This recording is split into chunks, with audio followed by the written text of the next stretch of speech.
അപ്പോൾ ഇന്ന് രാവിലത്തെ മോർണിംഗ് ടാസ്കിനിടയിൽ നമ്മുടെ രേണുസുതിക്ക് ഒരു പണി കിട്ടി കേട്ടോ. അതായത് ടാസ്കിൻ്റെ ഭാഗമായിട്ട് തന്നെ അനുമോൾ പറഞ്ഞു രേണുവിന് വൃത്തിയില്ല, തുണി ഒക്കെ വലിച്ചുവാരി കട്ടിലിട്ടിരിക്കുന്നു, ബെഡ് മര്യാദക്ക് നോക്കുന്നില്ല, പിന്നെ തല നിറച്ച് പേനാണ്, അങ്ങനെയുള്ള കാര്യങ്ങളൊക്കെ പറഞ്ഞു. അപ്പോൾ അത് അന്നേരം രേണുസുതി ഒന്നും പറഞ്ഞൊന്നുമില്ല, തിരിച്ചൊന്നും പറയാതെ അത് കേട്ടിരുന്നു, സമ്മതിച്ചു കൊടുത്തു. ഇതുപോലെ തന്നെ നമ്മുടെ ചൈത്യയും ജിസേലും ഒക്കെ പറഞ്ഞിട്ടുള്ളതാണ്. ആൾ തിരിച്ചൊന്നും റിയാക്ട് ചെയ്തില്ല ആ സമയത്ത്. പക്ഷേ അതിന് ശേഷം ആൾ ഭയങ്കര ആക്ടിങ് ആയിരുന്നു.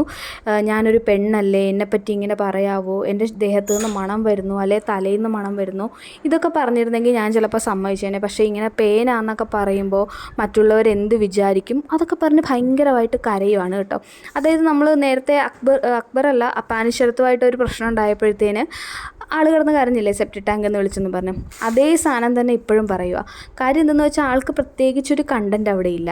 അന്നത്തെ ആ സെപ്റ്റി ടാങ്ക് വിളി കഴിഞ്ഞിട്ട് ഇപ്പോൾ കിട്ടിയൊരു കണ്ടൻറ്റാണിത്. ആൾ കഴിഞ്ഞ ദിവസം പറയുകയും ചെയ്തു, ഞാൻ നാളെ തൊട്ട് ഇനി സ്ട്രോങ് ആയിരിക്കും, ഭയങ്കര ഗെയിമായിരിക്കും കളിക്കാൻ പോകുന്നതെന്ന്. സത്യം പറഞ്ഞാൽ രേണുസുതി അവിടെ ഒരു കണ്ടൻറ്റും ഉണ്ടാക്കുന്നില്ല. ഇപ്പോൾ വീണ് കിട്ടിയൊരു സാധനം രേണുസുതി മാക്സിമം ഉപയോഗിക്കാനായിട്ട് നോക്കുന്നുണ്ട്.